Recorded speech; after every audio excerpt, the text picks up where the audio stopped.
Na noite em que foi traído, muito forte, na noite em que foi traído. Nós estamos tratando de um assunto que se encontra em primeira carta do apóstolo São Paulo aos Coríntios, capítulo de número 11. Já falamos a primeira parte deste capítulo e estamos agora na terceira parte. Na verdade, falam primeira, segunda e terceira. Primeira era sobre ordenança de culto. A segunda é sobre uma ceia desorganizada. A terceira é a explicação de uma ceia verdadeira.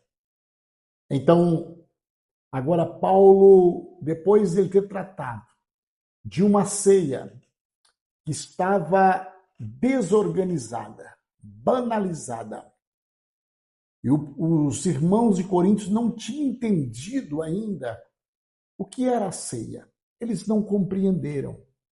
Eles estavam tratando de uma ceia como uma festa qualquer. Aí Paulo diz, olha, sobre este assunto eu não vou elogiar. Vocês não podem ser elogiados por mim, porque vocês estão tratando uma ceia como se fosse qualquer coisa. Então eu não elogio. Ele diz assim, vocês estão fazendo mais mal em reunir do que bem. E aí ele chega no verso de número 23, ele começa a tratar a ceia do Senhor como Cristo, como pão sendo o corpo de Cristo, como cálice sendo o sangue de Cristo. E para tratar deste assunto, ele começa dizendo assim, verso 23, de primeira carta do apóstolo São Paulo aos Coríntios, capítulo 11, verso 23. Observa que forte. Pois eu recebi do Senhor que também entreguei a vocês. Eu não encontrei isso por aí numa banca de jornal. Não. Eu recebi foi do Senhor. Então eu vou entregar para vocês o que eu recebi do Senhor. Aí ele segue dizendo,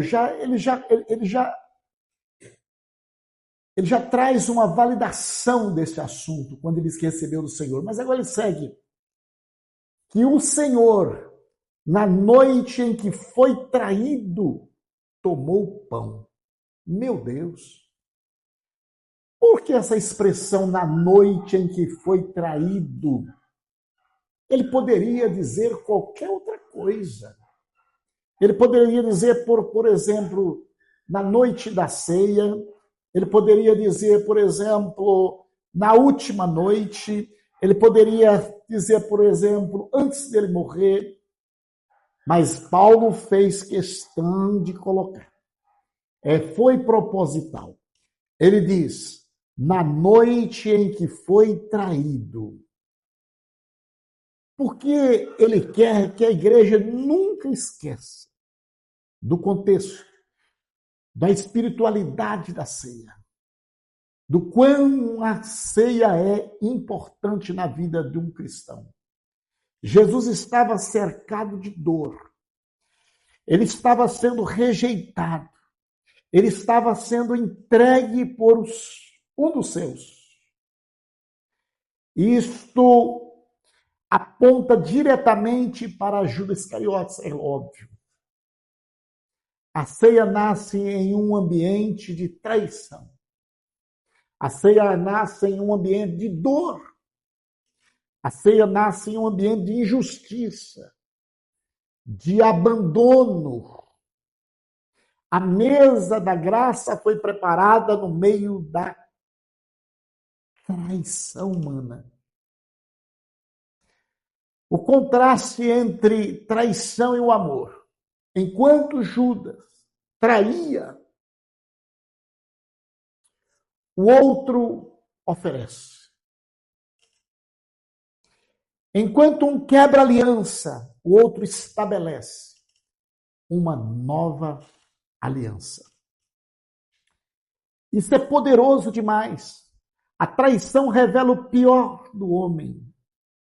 A cruz revela o melhor de Deus. Então ele disse: na noite em que foi traído, no mesmo momento em que o homem traiu Cristo, decidiu amar até o fim. Isso está lá em João, capítulo de número 13. A ceia não é ritual, não é um ritual leve. Paulo usa essa expressão para corrigir a igreja de Corinto, porque eles estavam banalizando a ceia, tratando como refeição comum, vivendo em divisão. Então, Paulo agora, ele traz a origem da ceia. Ele está dizendo, em outras palavras, vocês estão tratando como algo comum aquilo que nasceu na noite mais dolorosa da história. Então, a ceia não é tradição vazia, não é costume religioso, a ceia não é momento automático, ela é memória viva do sacrifício. No original grego, a palavra usada para significar traído é mais também entrega. Isso abre o nível ainda mais profundo. Judas entregou Jesus. Deus também entregou o seu filho. Ou seja, o que parecia apenas traição humana também fazia parte do plano divino. O homem pensou que estava traindo Jesus, mas Deus estava entregando o Cordeiro. A ceia é memória e dor e graça. Pois bem, na noite em que foi traído, verso 24, tendo dado graças, partiu e disse: isto é o meu corpo que é partido em favor de vocês. Faça isto em memória de mim. Primeiro motivo da ceia, razão para a ceia. Faça isto em memória de mim. Porque isto é o meu corpo, que é dado a favor de vocês. Não foi vendido para vocês. Foi dado. Iscariote vendeu, mas Deus deu para mim e para você. Da mesma forma, no verso 25, depois da ceia, ele tomou o cálice e disse: este cálice é a nova aliança no meu sangue. Façam isto sempre que o beberem em memória de mim.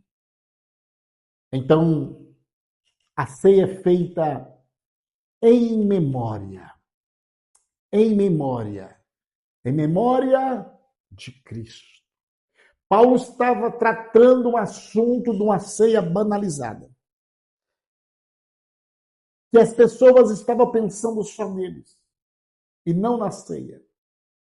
Então, aí Paulo entra neste contraste. A ceia foi instituída numa noite de traição. Ele não desistiu do pão. Aleluia. Ele não desistiu do cálice.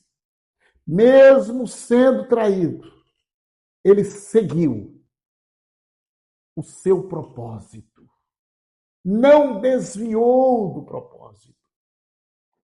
Não desviou da ordenância de Deus. Do querer do Pai. Ele prevaleceu. Então, ele traz a igreja para dizer: participa da ceia em memória de mim. Aleluia. Aí a segunda razão da ceia.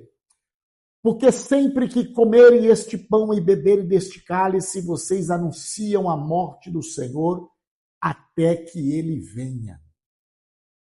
A primeira razão é a memória de mim. Segunda razão é anunciar a morte de Jesus. Verso 27, portanto, todo aquele que comer o pão e beber do cálice do Senhor indignamente será culpado de pecar contra o corpo e o sangue do Senhor. Beber da ceia, do cálice e comer o pão é pecar contra o corpo e o sangue do Senhor. Indignamente culpado. Indignamente aqui não é o assunto de estar em pecado, por exemplo, porque pecado todos nós estamos. Aqui é não saber o que é aquilo. É o que estava acontecendo na reunião deles. Eles não sabiam, não tinham entendimento sobre aquilo. Então é indignamente, verso 28, examine-se cada um a si mesmo e então coma do pão e beba do cálice. Isso tem que ter exame, tem que ter examinar, tem que ter consciência, tem que ter mente. Por isso que a criança não entende a ceia. Por isso que nós batizamos a pessoa quando ele tem entendimento e ele passa a ser membro, participar da ceia do Senhor. É importante entender isso. Verso 29, pois quem come e bebe sem discernir o corpo do Senhor, come e bebe para a sua própria condenação. É o que estava acontecendo na reunião deles. Um comia mais que os outros, bebia mais do que os outros, não entendia a ceia, aquilo estava sendo para pior e não para melhor. Por isso há entre vocês muitos fracos, doentes, muitos e vários já que dormem, ou seja, não mais servem a Cristo. Verso 31, mas se nós tivéssemos o cuidado de examinar nós mesmos, não receberíamos juízo. E literalmente pessoas morreram mesmo por não entender a ceia e continuar banalizando a ceia. Quando, porém, somos julgados pelo Senhor, estamos sendo disciplinados para que não sejamos condenados com o mundo. Então é o Senhor que nos ajuda, portanto, meus irmãos. E aí ele conclui dizendo para voltar lá no fechamento do 27, do 17 ao 22. Portanto, meus irmãos, quando vocês se reunirem para comer, esperem uns pelos outros, não coma tudo e deixe os outros sem comer. Se alguém estiver com fome, coma em casa para que, quando vocês se reunirem, isto não resulte em condenação. Quanto ao mais, darei instruções a vocês. Se você quiser entender esse capítulo, esse versículo 33 e 34 aqui, você tem que assistir o outro vídeo que eu falei do capítulo 17 ao capítulo 22, a respeito da ceia do amor, a ceia ágape, a ceia que eles banalizaram, que comeram demais e se embriagaram de tanto beber e deixavam os outros mais pobres sem participar da mesa. A mesa é comunhão. A mesa é lembrança da morte do Senhor. A mesa é anunciar a morte do Senhor. Esta é a palavra das 7 da manhã para o meu e o seu coração. Estarei orando por você. Querido Deus e bondoso Pai, no nome de Jesus, te dou graça. Senhor, que esta palavra possa alcançar corações, meu Pai. Que esta palavra possa alcançar as pessoas, renovando, dando vida e paz. De forma contínua, Senhor, dentro da tua bondade. Em nome de Jesus. Amém.